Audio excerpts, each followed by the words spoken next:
Video ਜੋ ਤੁਹਾਡੀ viral ਹੋਈ ਤੁਹਾਡੇ ਭਰਾ ਦੀ, ਤੁਹਾਨੂੰ ਫਿਰ ਪਤਾ ਚੱਲਿਆ? ਹਾਂ ਫਿਰ ਪਤਾ ਚੱਲਿਆ। ਸਾਨੂੰ ਬੜੇ ਦਰਦੀ ਨਾਲ ਮੇਰੇ ਭਰਾ ਨੂੰ ਮਾਰਿਆ। ਅੱਜ ਨੂੰ ਆਇਆ ਤੇ ਠੁੱਡੇ ਤੇ ਨਲਾਂ 'ਚ ਐਡੇ ਜ਼ਖਮ ਮਾਰੇ ਵੇਖ ਕੇ ਨਹੀਂ ਜਾਂਦੇ ਪਏ। ਉਹ ਕਹਿੰਦੇ ਨੇ ਕਿ ਹਾਰਟ ਅਟੈਕ ਆਇਆ ਜਿਹੜੇ ਨਹੀਂ ਨਹੀਂ ਸਾਡੇ ਭਰਾ ਨੂੰ ਹਾਰਟ ਅਟੈਕ ਨਹੀਂ ਆਇਆ, ਬੜੇ ਜ਼ਖਮ ਉਹਨੂੰ ਦਿੱਤੇ ਗਏ ਨੇ। ਅੱਜ ਮੇਰਾ ਮੀਆਂ ਆਪ ਨੂੰ ਆਇਆ, ਉਹਨੇ ਉਹਨੂੰ ਦਵਾਈ ਖਾ ਕੇ ਰਿਹਾ, ਮੇਰੇ ਬਹੁਤ ਜ਼ਿਆਦਾ ਦਾ ਜ਼ਖਮ ਵੇਖ ਕੇ ਬਰਦਾਸ਼ਤ ਨਹੀਂ ਹੁੰਦੇ ਪਏ। ਤੁਹਾਡੀ ਭੈਣਾਂ ਵਾਸਤੇ ਸ਼ਾਦੀ ਵੀ ਨਹੀਂ ਕੀਤੀ ਕਿ ਚਲੋ ਮੈਂ ਮਿਹਨਤ ਕਰਨਾ ਵਾ, ਕੋਈ ਪਹਿਲੇ ਵੀ ਭੈਣਾਂ ਦਾ ਕੁਝ ਕਰ ਲਾਂ? ਇਹਨੂੰ ਹੁਣ ਆਪਣਾ ਅਸੀਂ ਹੁਣ ਸੋਚਾਂ ਦਾ ਆਪਦਾ ਕਰਾਂਗਾ। मेरा पाकिस्तान की वीडियोस को देखने के लिए चैनल को सब्सक्राइब कीजिए और बेल आइकन को क्लिक करना मत भूलिए ताकि आपको हमारी तमाम आने वाली वीडियोस बआसानी मिल सकें। अस्सलाम वालेकुम। वालेकुम सलाम। माँ जी ਤੁਹਾਡੇ ਭਾਈ ਦੀ ਉਮਰ ਕਿੰਨੀ ਸੀ? 50 साल। 50 ਸਾਲ। ਸ਼ਾਦੀशुदा ਸੀ? हाँ नहीं, ਕਿੰਨੀ ਦੇਰ ਤੋਂ ਇਹ ਪਾਪੜ ਵੇਚ ਰਹੇ ਸੀ ਉਸ ਹਾਲ ਦੇ ਬਾਅਦ? देर तो वेचन डਿਆ ਸੀ ਪਾਪੜ।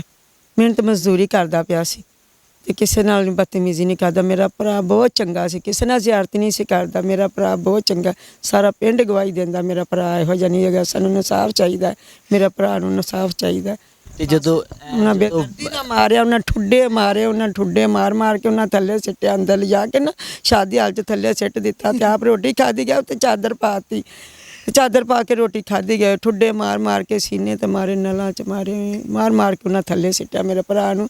ਜੇ ਕਿਸੇ ਨੇ ਮੂੰਹ 'ਚ ਪਾਣੀ ਨਹੀਂ ਪਾਇਆ ਮੇਰੇ ਭਰਾ ਦੇ ਤੇ ਰੋਟੀ ਕੋਲ ਖਾਦੀ ਗਿਆ ਨੇ। ਸਾਨੂੰ ਇਨਸਾਫ ਚਾਹੀਦਾ ਬਸ। वाकई एक बड़ा एक अलमिया है कि वहाँ पर बाराती खाना खा रहे थे, बोतलें पी रहे थे, पानी पी रहे थे, लेकिन उस शख्स के लिए उनके पास पानी का घूंट भी नहीं था कि पिला दें कि हो सकता है वो ज़िंदा हो या बच जाए। पानी का घूंट तक नहीं दिया गया। माँ जी ਤੁਹਾਨੂੰ ਪਤਾ ਕਿਦੋਂ ਚੱਲਿਆ ਕਿ ਤੁਹਾਡੇ ਭਾਈ ਨਾਲ ਵਾਕਿਆ ਹੋਇਆ? ਬਾਈ ਸਾਨੂੰ ਤਾਂ 4-5 ਘੰਟਾ ਬਾਅਦ ਸਾਨੂੰ ਪਤਾ ਲੱਗਾ। ਕਿਹਨੇ ਦੱਸਿਆ ਤੁਹਾਨੂੰ ਆ ਕੇ? ਤੁਹਾਨੂੰ ਖਬਰ ਕਿਹਨੇ ਦਿੱਤੀ? ਆ ਮੋਬਾਈਲ ਤੇ ਤਸਵੀਰ ਆਈ ਇਹ। ਯਾਨੀ ਕਿ ਤੁਹਾਨੂੰ ਵੀਡੀਓ ਜੋ ਤੁਹਾਡੀ ਵਾਇਰਲ ਹੋਈ ਤੁਹਾਡੇ ਭਰਾ ਦੀ, ਤੁਹਾਨੂੰ ਫਿਰ ਪਤਾ ਚੱਲਿਆ? ਹਾਂ ਫਿਰ ਪਤਾ ਚੱਲਿਆ। ਸਾਨੂੰ ਬੜੇ ਦਰਦੀ ਨਾਲ ਮੇਰੇ ਭਰਾ ਨੂੰ ਮਾਰਿਆ। ਅੱਜ ਨੂੰ ਆਇਆ ਤੇ ਠੁੱਡੇ ਤੇ ਨਲਾਂ 'ਚ ਐਡੇ ਜ਼ਖਮ ਮਾਰੇ ਵੇਖ ਕੇ ਨਹੀਂ ਜਾਂਦੇ ਪਏ। ਉਹ ਕਹਿੰਦੇ ਨੇ ਕਿ ਹਾਰਟ ਅਟੈਕ ਆਇਆ ਜਿਹੜੇ ਨਹੀਂ ਨਹੀਂ ਸਾਡੇ ਭਰਾ ਨੂੰ ਹਾਰਟ ਅਟੈਕ ਨਹੀਂ ਆਇਆ, ਬੜੇ ਜ਼ਖਮ ਉਹਨੂੰ ਦਿੱਤੇ ਗਏ ਨੇ। ਅੱਜ ਮੇਰਾ ਮੀਆਂ ਆਪ ਨੂੰ ਆਇਆ, ਉਹਨੇ ਉਹਨੂੰ ਦਵਾਈ ਖਾ ਕੇ ਰਿਹਾ, ਮੇਰੇ ਬਹੁਤ ਜ਼ਿਆਦਾ ਦਾ ਜ਼ਖਮ ਵੇਖ ਕੇ ਬਰਦਾਸ਼ਤ ਨਹੀਂ ਹੁੰਦੇ ਪਏ। ਇਨਕੇ ਘਰ ਦੇ ਉਹ ਵਾਹਿਦ ਕਫੀਲ ਹੈਗੇ ਸੀ, ਮਿਹਨਤ ਕਰਦੇ ਸੀ, ਘਰ ਪੂਰਾ ਉਹੀ ਚਲਾ। ਮਜ਼ਦੂਰੀ ਕਰਦੇ ਸੀ, ਕਿਸੇ ਨਾਲ ਵਾਦੀ ਕਾਟੀ ਨਹੀਂ। ਪੂਰੇ ਪਿੰਡ ਦੇ ਸਾਡੇ 'ਚ ਗਵਾਹੀ ਲੈ ਲਓ, ਕੋਈ ਕਿਸੇ ਨਾਲ ਵਾਦੀ ਕਾਟੀ ਨਹੀਂ, ਕਿਸੇ ਜ਼ੁਬਾਨ ਦਰਾਜ਼ੀ ਨਹੀਂ, ਕਿਸੇ ਨਾਲ ਗੁੱਸਾ ਗਿਲਾ, ਹੱਸਦੇ ਖੇਡਦੇ ਸਾਰੇ ਦਿਨ ਮਿਹਨਤ ਮਜ਼ਦੂਰੀ ਕਰਦੇ ਫਿਰਦੇ ਸੀ।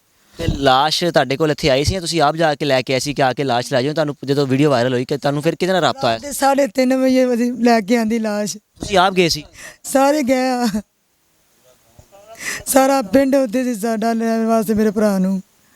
ਤੇ ਤੁਸੀਂ ਜਦੋਂ ਗੁਸਲ ਦਿੱਤਾ ਤੇ ਪੂਰਾ ਜਿਸਮ ਛਲਨੀ ਸੀ, ਜ਼ਖਮ ਹੋਏ ਸੀ? ਯਾਰ ਮੇਰੇ ਨੇ ਹੁਣ ਦੱਸਿਆ, ਕਹਿੰਦਾ ਮੇਰੇ ਕੋਲ ਬਰਦਾਸ਼ਤ ਨਹੀਂ ਹੁੰਦਾ ਵੀ ਉਹਦੇ ਬਹੁਤ ਜ਼ਿਆਦਾ ਜ਼ਖਮ ਸੀ। ਤੇ ਹੁਣ ਜਦੋਂ ਤੁਹਾਡੇ ਨਾਲ ਕਿਸੇ ਨੇ ਰਾਬਤਾ ਕੀਤਾ ਕੋਈ ਜਿਹੜੀ ਪੁਲਿਸ ਨੇ ਜਾਂ ਜਿਹੜੇ ਸਿਆਸਤਦਾਨ ਵਗੈਰਾ ਕਿ ਹਾਂ ਵੀ ਇਹਨਾਂ ਨੂੰ ਸਜ਼ਾ ਦੇਵਾਂਗੇ ਅਸੀਂ, ਕਿਸੇ ਨੇ ਕੋਈ ਤੁਹਾਨੂੰ ਕੋਈ ਉਮੀਦ ਦਿਲਾਈ? ਗੁਲ ਕਰਦੇ ਪਏ ਨਾ, ਸਾਨੂੰ ਤਸਵੀਰ ਦਿੰਦੇ ਪਏ ਕਿਵੇਂ ਸਾਡਾ ਭਰਾ ਕਟੀਜਾ ਕਿਵੇਂ ਹੋਇਆ ਕੀ ਨਹੀਂ, ਕੁਝ ਨਹੀਂ ਦਿੰਦੇ ਪਏ। ਸਾਡਾ ਭਰਾ ਚੀਰਿਆ ਪਾੜਿਆ ਗਿਆ ਭਰਾ ਸਾਡਾ, ਇਹਨਾਂ ਨੇ ਕੁੱਟ ਕੁੱਟ ਕੇ ਮਾਰ ਦੋ ਤੋਂ ਮਲਾਜ਼ਾ ਹੋਇਆ। ਭੈਣਾਂ ਕੋਲ ਬਰਦਾਸ਼ਤ ਹੁੰਦਾ? ਕੋਈ ਭੈਣ ਨਹੀਂ ਬਰਦਾਸ਼ਤ ਕਰ ਸਕਦੀ। ਮੇਰਾ ਦਿਲ ਪਿਆ ਫਟਦਾ, ਕਸਮੇ ਬੜੀ ਦਰਦ ਹੁੰਦੀ ਪਈ ਹੈ। ਤੇ ਸ਼ਾਦੀ ਉਹਨਾਂ ਨੇ ਕਿਉਂ ਨਹੀਂ ਕੀਤੀ ਸੀ?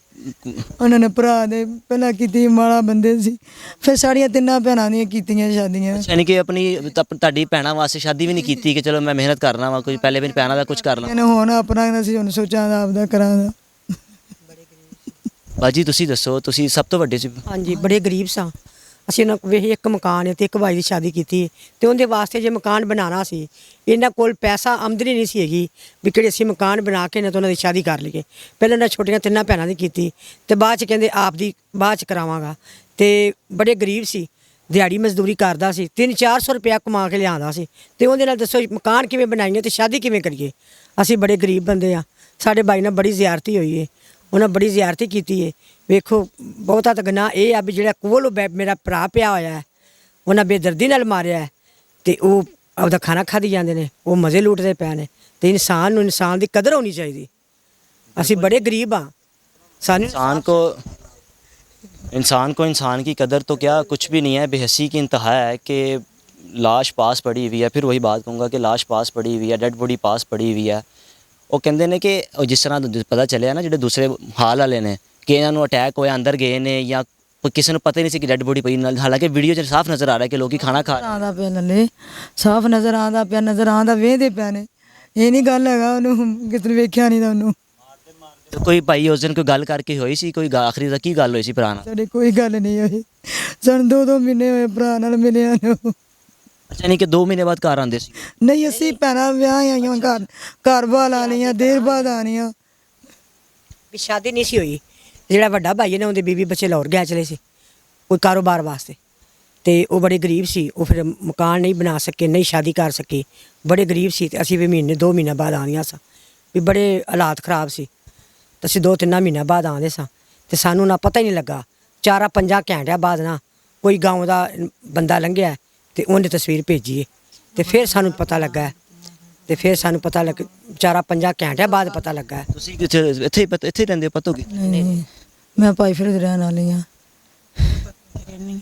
ਮੈਂ ਪਤੋ ਕਿ ਰਹਿੰਦੀ ਸੀ, ਮੈਂ ਇੱਥੇ ਅੱਜ ਕੱਲ ਇੱਥੇ ਆਈ ਹੋਈ ਸਾਂ। ਮੈਨੂੰ ਕੀ ਮੁਤਾਲਬਾ ਕੀ ਕਰਨਾ ਚਾਹੋਗੇ? ਤੁਹਾਨੂੰ ਜਿਹੜਾ ਦੋ ਲੋਕ ਦੇਖ ਰਹੇ ਨੇ, ਇਹ ਹਕੂਮਤ ਦੇ ਤੁਹਾਨੂੰ ਦੇਖ ਰਹੀ ਹੈ, ਹਕੂਮਤ ਦੇ ਜਿਹੜੇ ਬੰਦੇ ਨੇ, ਇਨਸਾਫ ਚਾਹੀਦਾ ਬਸ ਸਾਨੂੰ, ਇਨਸਾਫ ਚਾਹੀਦਾ ਸਾਡੇ ਭਰਾ ਦਾ ਇਨਸਾਫ। ਅਜੇ ਤੱਕ ਕੋਈ ਬੰਦੇ ਪਕੜੇ ਕਿਨੇ?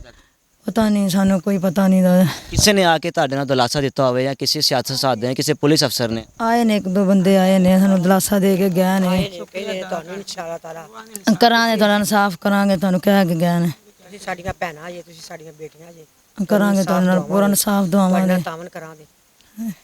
ये वो 3 बहनें हैं जो उस अपने भाई को पुकार रही हैं, जो घर से तो मेहनत करने निकला था, लेकिन उसको क्या पता था कि हमारे माशरे में दरिंदे लोग ऐसे हैं कि जो किसी पर झूठा इल्ज़ाम लगा कर मौके पर मार देंगे। हमने तो उन लोगों को भी नहीं बख्शा था जिन पर हमने ये इल्ज़ाम लगाया कि इसने हमारी मज़हब की बेहरमती की है। सियालकोट का वाक़या आपके सामने है कि श्रीलंका के एक शख्स को जिस तरह आग लगा के मार दिया गया, ये तो फिर मुसलमान था, ये तो फिर पाकिस्तानी था, यहाँ पर रहता था, अपनी बहनों की कफ़ालत कर रहा था, बच्चों की कफ़ालत कर रहा था, शादी भी नहीं की थी अपनी उन बहनों के लिए कि पहले अपनी बहनों का कुछ कर लूँ फिर मैं अपने बारे में सोचूंगा। लेकिन वक्त ने इतना मौका ही नहीं दिया। आज वल्लाह को प्यारा हो गया और मुतालबा इनका यही है कि उन दरिंदों को गिरफ़्तार किया जाए, कैफ़रे किरदार तक पहुँचाया जाए। इस जैसी मिसाल मैं समझता हूँ कि दुनिया भर में कहीं नहीं मिलती। अगर कोई कुत्ता भी मरा हो तो उस कुत्ते को उठा के लोग साइड पे करते थे, वो तो फिर इंसान था और पास लोग खाना खा रहे थे। किसी को इस चीज़ का एहसास ना आया कि इंसान को हम उसका उसके मुँह में पानी डाल दें कि अगर वो बेहोश भी हुआ तो शायद उसकी ज़िंदगी बच जाए। देखते रहिए मेरा पाकिस्तान। अल्लाह हाफ़िज़।